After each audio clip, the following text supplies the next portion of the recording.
There is still plenty to be excited about when talking about Kansas State basketball. You are Locked On Kansas State, your daily podcast on the Kansas State Wildcats, part of the Locked On Podcast Network, your team every day. Yes, welcome on into Locked On Kansas State, your daily Kansas State Wildcats podcast. I'm your host, Christian Rauh, and thank you so much for making Locked On Kansas State your first listen every single day.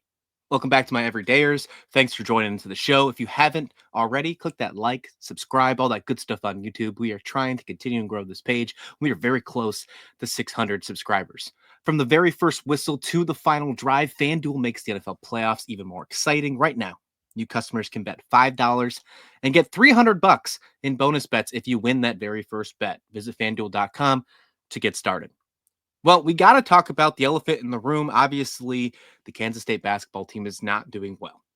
There's no doubt about that. I don't have to tell you. All you need to look at is a box score and really, quite frankly, the Big 12 standings. Kansas State is not having a good year, and it continued this weekend up in Lawrence when they lost to the Jayhawks 84-74. Now, if all you looked at was just the final score, you would think it's just another day, another walk in the park for Jerome Tang and these Wildcats when it comes to how this season has gone. 7-10 in the record, 1-5 in the Big 12 conference. And you'd think, okay, that's just how it goes. Losing to the top 10 team in the Kansas Jayhawks, having a hard time winning in Lawrence, something they haven't done in quite some time. But there was a lot of interesting things to take from this game. And we mentioned it on a show just last week, and we talked about how the focus is going to shift for Kansas State moving forward because, let's be honest, the NCAA tournament is out the window for this team. So how can you find the goods? How can you find the positives for this team moving forward beyond 2025? And we're starting to get a taste of that, and we did against the Jayhawks this past weekend. Although they lost 84-74, a lot of that happened in the first 4 minutes of the game. Kansas State did not score a single point in those first 4 minutes. They were down 14-0 to start off the game. Other than that, you take those 4 minutes out of this game, Kansas State wins the battle.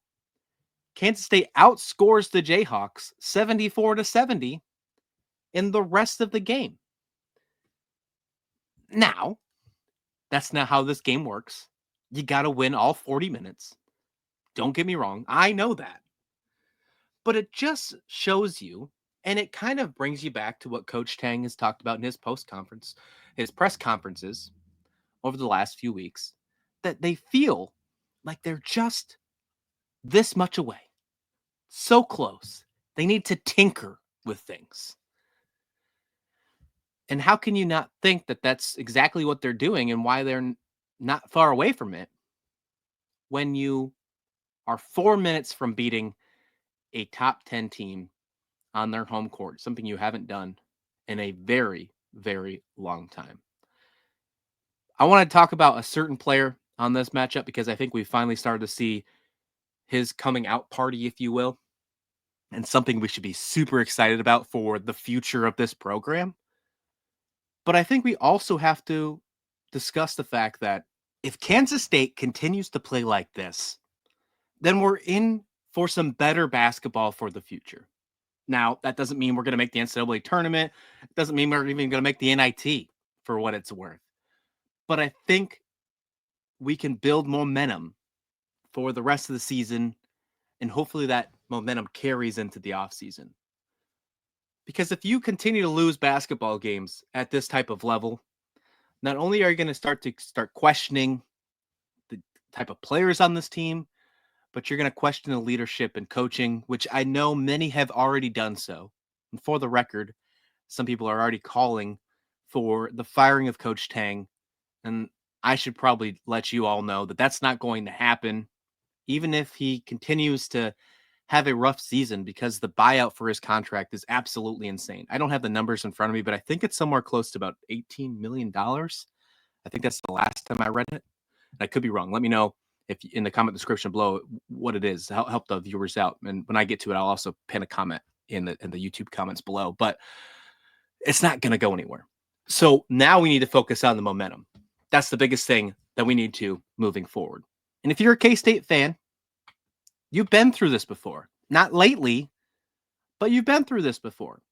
And it's not fun. Don't get me wrong. It's not exciting, but it's something worthwhile if they do it right. And the way they do that is find a core of good players that can build around for the future. Take away this whole new NIL transfer portal idea of retooling an entire team year in and year out. It didn't work this year. It didn't work. And it's not going to work if you continue to hire. And I don't like saying this term, but there's not really a better term for this. A bunch of mercenaries for one season to try and make it happen. It just won't work. We're finding it out this time around. You have to build a core, build around that core, and then retool with the portal, small pieces to make you take that next step, and then focus on high school recruiting. That's where we need to get to. We're not there at all. But speaking on high school recruiting, we finally started to see David Castillo, I think, have his best game in a Kansas State uniform. And it was on probably the biggest stage so far in his collegiate career against the Jayhawks. The true freshman guard, something that Kansas State is dying to have success from, some sort of production. Castillo's finally starting to show up. And I think that is the biggest takeaway from this game. And you talk about a shift to the future. Well, David Castillo could be that guy that really shifts the focus for this team. Now, he isn't the greatest scorer. Although he's a great shooter, they haven't fell yet so far. They're starting to. He's 2 for 3 behind the arc against Kansas. He only made 6 points. He was 2 for 4 from the field. Both of those were from the 3-point line. But in those 23 minutes, he was great. And not just on the offensive side, defensively as well. And I mentioned a couple shows back as well that when we talk about Jerome Tang's teams at Kansas State, with the exception of this year so far, they've been known to be just a defensive juggernaut, if you will, top 30 in defensive efficiency across the nation. Well, heading into the Kansas game, and I believe it was actually the game before, heading into the Tech game, the defensive efficiency was the lowest in the Ken Pom era, sitting in the 100s. I believe it was actually 103 in defensive efficiency ranked in the country. That is way below normal for his squads, a team that bought in the NIL, let people leave in the transfer portal. That's starting to change. Now, the defensive efficiency is going to take some time to get themselves back up to those numbers, and I don't know if we'll even see them return to the 30s this year. They might already be too far gone.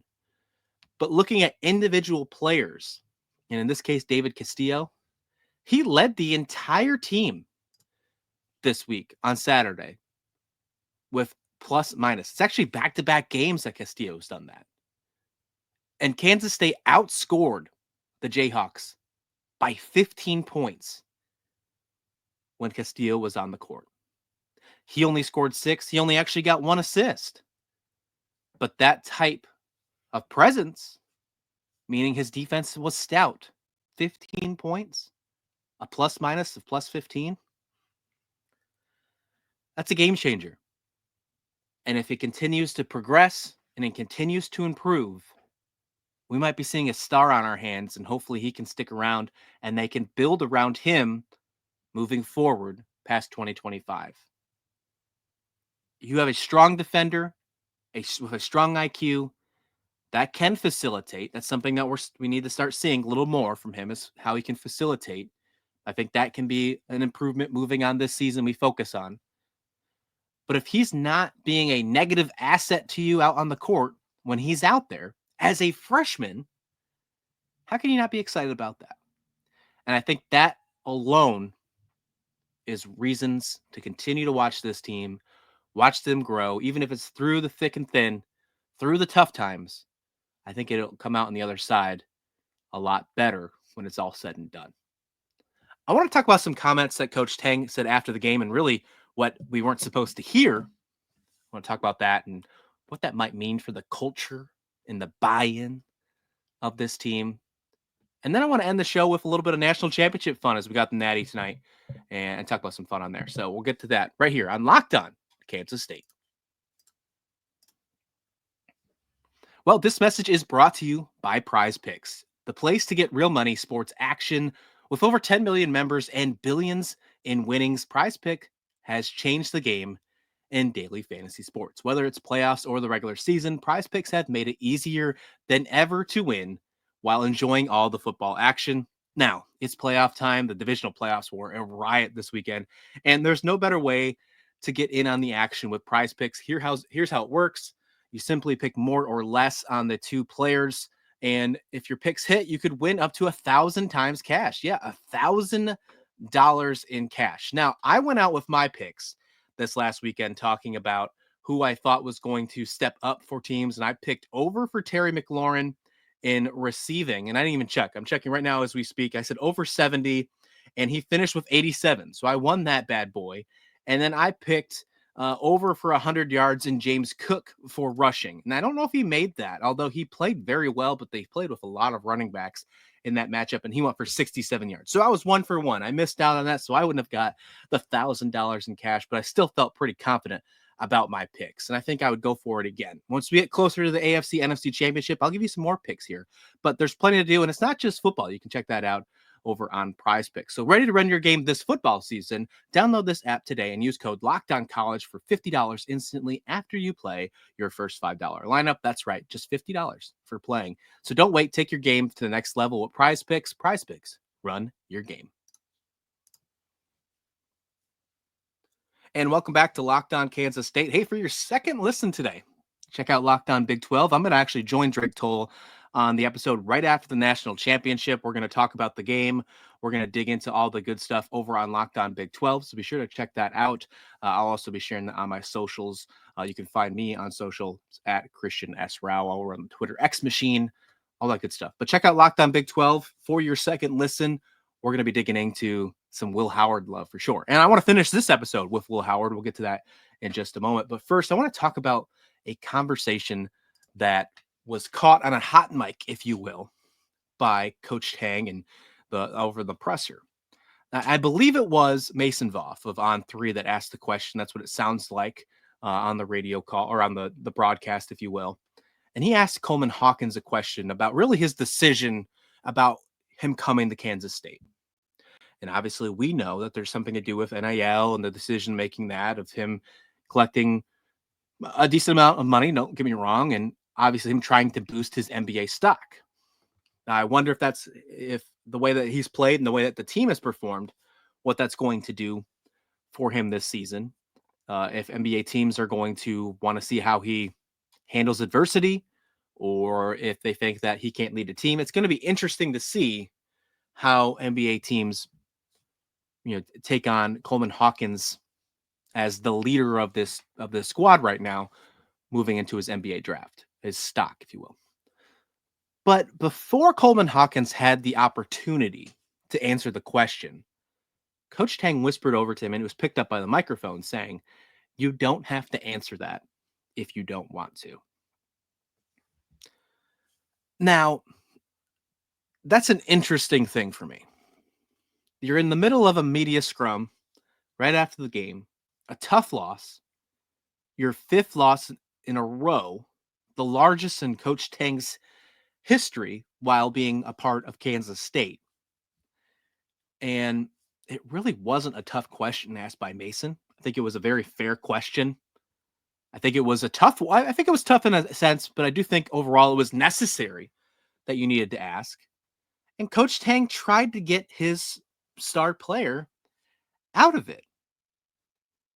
I think that's only going to push the narrative more about the buy-in of this team. You have to be able to answer tough questions. And for the record, Coleman did. I think he answered it amazing. And I think if NBA fans or NBA scouts were watching his post conference or the presser here, I think they would say he treated it like a pro. I think he did a very good job at answering this and saying how he has to step up to adversity and do what he needs to do to be successful at this level. And shout out to Coleman Hawkins here. I think he was put on an interesting pedestal heading into Kansas State, for the record. I think we expected him to be a 35-point scorer, and that's just not his game. Overall, I think he's doing a pretty good job. I think the surrounding talent around him doesn't really suit his play, something that he had at Illinois. And overall, I think Hawkins doing a good job, and I expect him to be in the league at some level next year. Regardless of that, though, because there's a lot to take in here. The fact that he told him you don't have to answer that if you don't want to, trying to, protect him. If we're going to go to this new stage of NIL and this new stage of paying these players to compete for this program, then you need to treat these people like adults. Yes, they are college kids. I completely understand. But that also means that some of these players are in their mid-20s, sometimes even older right now with all the super COVID seniors and all that good stuff. Extra years of eligibility, or close to mid-20s rather than early 20s. Treat them like adults. In some aspects, you want to treat them like a business. We saw it with Tennessee's coach. One of their highest paid players wasn't shooting the ball, and he benched the player and saying that if you're paid to shoot the ball, if you're not going to do that, then you come take a seat next to me. We saw that with Tennessee. Rick Barnes, the head coach. I mean, and for the record, Tennessee, I believe, was the last team to lose a game this season, if I remember correctly. At least one of them. They're doing a lot better than Kansas State is right now. You can't protect your players like that. You can't do it. I think there's a sense of urgency on one side. There's a sense of being able to protect your players to an element. But when you're asking questions that are not going to hurt you any way, shape, or form, are not going to eliminate the fact of you going to the NBA. It wasn't like politically motivated or racially motivated or something along those lines. It was just about his decision to join the team and the fact that they're not being as successful as many expected to. A tough but fair question. Coach Tang should have not said a single thing, but he did anyways. Now, this is not the first time that Coach Tang has had some sort of issue with the media so far this season. There was just a couple weeks ago, there was a question about why Buddy Rich isn't playing. And he just said, I'm not going to answer that question. So there is a problem with some transparency when it comes to the coaching staff and the media. And I think to a small extent, there should be some. But when you are struggling like this, and answers are going to continue to be asked, looking for answers. Questions are going to be continued to be asked, looking for these answers. As the head coach of a struggling basketball program, you have a responsibility. And right now, I don't think that's being met. I don't think so. I think there's a lot that still needs to be handled in a better way for this program, and Coach Tang needs to lead that a little better. I didn't like that. I didn't like how he handled the situation, and I'm sure I'm not going to be the last one that feels that way either. All right, let's wrap up this on a better note. Let's wrap this episode up a better way. Let's talk about the national championship because we have a prime reason to pay attention to tonight's game. The signal caller for tonight is a former Wildcat, so I want to talk to you about that one as we get into some really fun talk, and potentially a former Wildcat will be a national championship when it's all said and done. We're going to finish that up right here on Locked On Kansas State.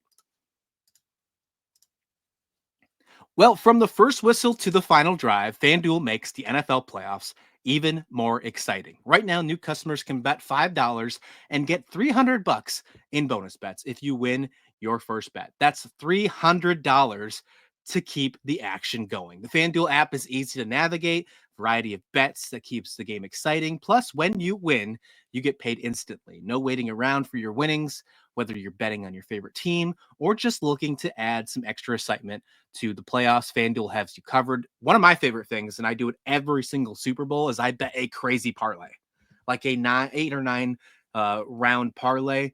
And if it hits, it's amazing. If it doesn't, oh well. But it's just one of my favorite things to do during the Super Bowl. It's one extra reason for me to watch the game. So something you keep in mind if you're do that over on FanDuel this year for sure. So just visit FanDuel.com to join today. Get started with $300 in bonus bets if you win that $5 bet. That's FanDuel.com. Make the playoff season unforgettable with FanDuel, the official sportsbook partner of the NFL. And let's wrap up this episode of Locked On Kansas State with a good feeling. And I feel like you have to have this good feeling. The national championship game is tonight. Ohio State taking on Notre Dame. And yeah, let's Locked On Kansas State. Why are we talking about this game? Well, of course, Will Howard, the quarterback for the Ohio State Buckeyes, former Kansas State Wildcat, is looking to take his team to the national championship. Now, there's obviously no ill will against Will leaving the program. He had a great career with Kansas State. I mean, he was absolutely electric for 4 seasons, and he just finishes the year with the Buckeyes. Now, if you don't remember, the reason he did leave is because Avery Johnson was coming up, and it was either keep Will Howard for one more season or have the risk the potential of losing Avery Johnson. I think the fact that Will Howard left and we kept Avery Johnson is a win for both squads. Now, Kansas State's not in the national championship, don't get me wrong, but for the record, I don't think they would have been with Will Howard either. I was going back and forth with this kind of thought process before I was thinking about this segment, and I thought to myself, how many wins would have Kansas State got if Will Howard was the quarterback this year instead of the 9 with Avery Johnson? And I think I could have thought about maybe one more, but I was hesitant. I think the record would have stayed the same. Quarterback wasn't an issue for Kansas State this year, and we get to see more progression from Avery Johnson moving forward. It's an exciting time for Kansas State football. The momentum is in their corner, and it's continuing. So I'd say with the exception of maybe 10, which could have put us in the Big 12 championship game, sure, I get it. But other than that, I don't think much would have changed. I really don't. So I'm excited to see what Will Howard does. For the record, his last year at Kansas State last year, he threw for over 2,600 yards, 24 touchdowns, 10 interceptions. He won a Big 12 championship for this program. He's loved, and I'm really rooting for him, and I want to see Ohio State win this national championship game tonight against the Irish for that reason and that reason alone. I have no other thoughts. My brother's actually a Notre Dame fan, so we'll be, bickering back and forth, I'm sure, on text messaging during the game. And I told him straight up, I said, I'd love to see Will Howard do good. If Notre Dame won, I guess I wouldn't be too mad because it'd make him really happy. He's one of those guys that didn't go to Notre Dame, but still a Notre Dame fan. You know that joke, right? Anyways, this season for Ohio State, he had a great year. Passed for over 3,700 yards, almost 3,800 yards, 33 touchdowns, 10 interceptions. This is going to be the last game we see him in college. Whether it's not with the Wildcats or not, it'll be the last time we see him in college football. And I think he has a really good shot at most likely being a late round pick in the NFL draft. And I think he could be a fantastic quarterback in the league if he gets the right opportunity. We'll see if that happens come April. But I'm looking forward to this game tonight. Ohio State taking on Notre Dame. Should be a really good one. Riley Leonard, the quarterback for Duke, also a transfer. From Notre Dame, also a transfer. He was from Duke. So this one should be a really fun one. Ohio State has looked really good in these playoffs so far, and it's because of Will Howard. Will Howard has looked great. His biggest question mark all season long was his play calling decision against Oregon in the regular season, and he has really just shut all doubters up this college football playoffs. Ohio State is an 8.5-point favorite, according to our friends over at FanDuel right now, heading into this one. I don't know if they cover the spread, but I think they take this win and they take care of it easily in this one. They look great against Texas. They look great against Oregon. And I think Will Howard gets the job done against the Fighting Irish to give Ohio State their first national championship in, I believe, a decade. I think 2014 was their last one, if I remember correctly. But other than that, looking forward to seeing Will Howard play his final game in a college uniform, although it's not going to be for Kansas State. Still rooting for him in this matchup. Let me know your thoughts. I think that you are on my side here, but let me know. Are you rooting for Will Howard? Do you want to see him get the national championship? Or do you have any kind of ill will towards him for leaving? And if not, do you think the fact that him leaving is a win-win for both teams? Because Avery Johnson is here for the foreseeable future. The Avery Johnson effect obviously was a huge deal. Could you imagine if we had Will Howard this year? And then obviously the fact knowing that he was leaving because of eligibility reasons, what this transfer portal might look like. You're probably talking no Jace Brown. You're probably talking no Dylan Edwards. You're probably talking not the amount of players that came into this transfer portal.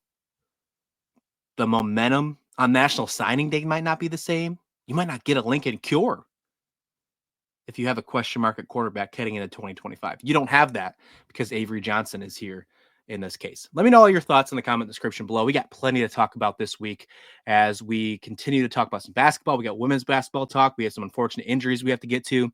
And then we're going to get right back on the train with college football. I want to dig into some of these position groups and talk about some of the players and get into basically getting to know the players as we head into the race to 105.